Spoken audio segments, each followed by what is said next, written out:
2026 तर तिसरी यादी अजूनही लागलेली नाही आणि जे पालक तिसऱ्या यादीमध्ये वेटिंगमध्ये आहेत ते आता विचारत आहेत की तिसरी यादी कधी लागणार आहे.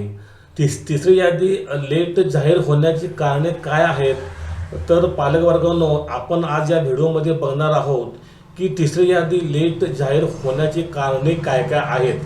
येथे आपण डॅशबोर्डवर बघायचं आहे.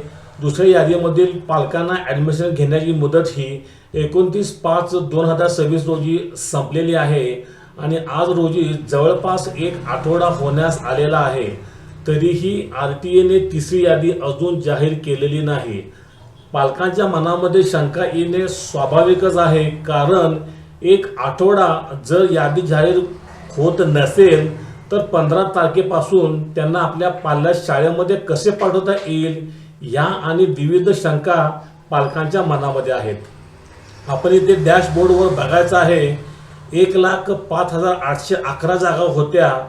पहिल्या राऊंडमध्ये 79,788 पालकांनी ॲडमिशन प्रक्रिया पूर्ण केली आहे.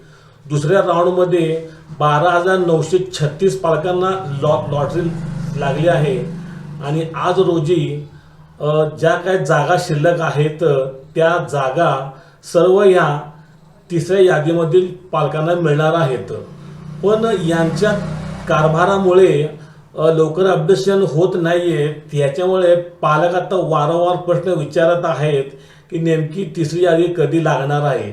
तर इथे आपण बघायचं आहे, RT महाराष्ट्र 2026-27च्या वेळापत्रकानुसार प्रवेशाच्या दुसऱ्या फेरीची अंतिम मुदत ही 29 मे 2026 होती आणि तर ही तिसरी यादी अजून का लागलेली नाही आहे.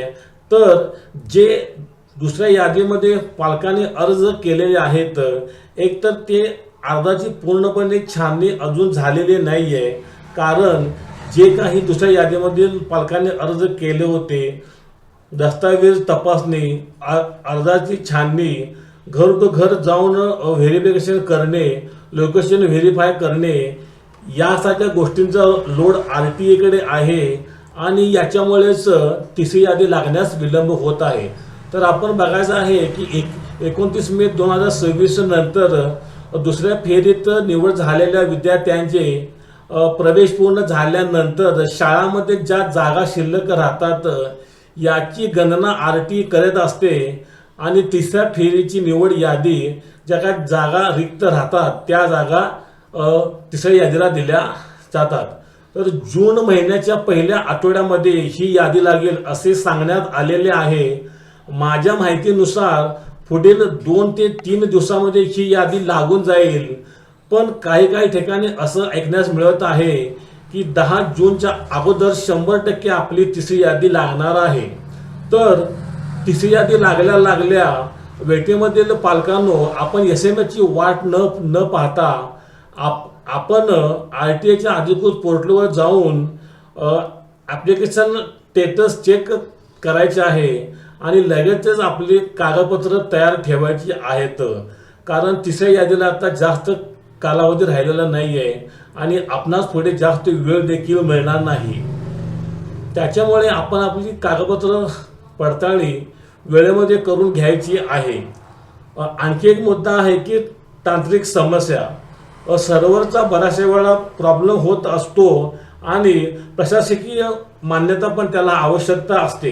तर अर्जाची छाननी याच्यामुळे बरेचसे अर्ज प्रलंबित असल्यामुळे ते अर्ज एकापाठोपाठ एक RTAला कव्हर करावे लागतात, दस्तावेज तपासावे लागतात, आपण जे डॉक्युमेंट दिलेले आहे त्याचे व्हेरिफिकेशन करावे लागते, घर टू घर जाऊन लोकेशन चेक करावे लागते. ते करत असतानाच तांत्रिक पण समस्या येत असतात आणि याच्यामुळे तिसरी यादी ही लेट होत असते. तर आपण बघायचं आहे, प्रतिष्ठित यादी 2026-27 या शैक्षणिक वर्षासाठी महाराष्ट्रामधील जास्तीत जास्त विद्यार्थ्यांनी हे ॲप्लिकेशन केले होते आणि बऱ्याचशा पालकांना जागा या मिळाल्या आहेत. तर आज आपण इथे बघायचं आहे की किती जागा शिल्लक आहेत RTAकडे. तर RTAच्या ज्या काही जागा होत्या, एकूण सीट 1,05,811 होत्या आणि आज रोजी म्हणजे 4/6/2026 रोजी फक्त 92,724 पालकांनी आपली ॲडमिशन प्रक्रिया पूर्ण केल्या आहेत.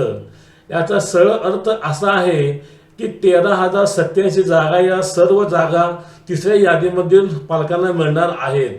तरी आज मी ह्या व्हिडिओमध्ये आपणास सांगितले की तिसरी यादी जाहीर लेट होण्याची कारणे काय काय आहेत.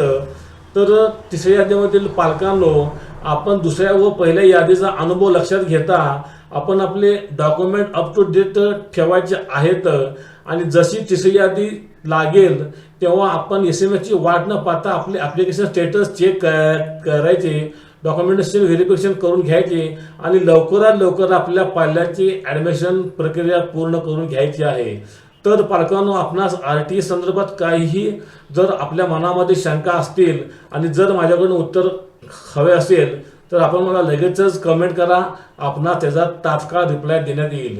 आणि माझ्या चॅनलला सबस्क्राईब देखील करून ठेवा, कारण असे RTEचे व्हिडिओ आपणास पुढे देखील पाहायला मिळतील. धन्यवाद पालकांनो, थँक्यू.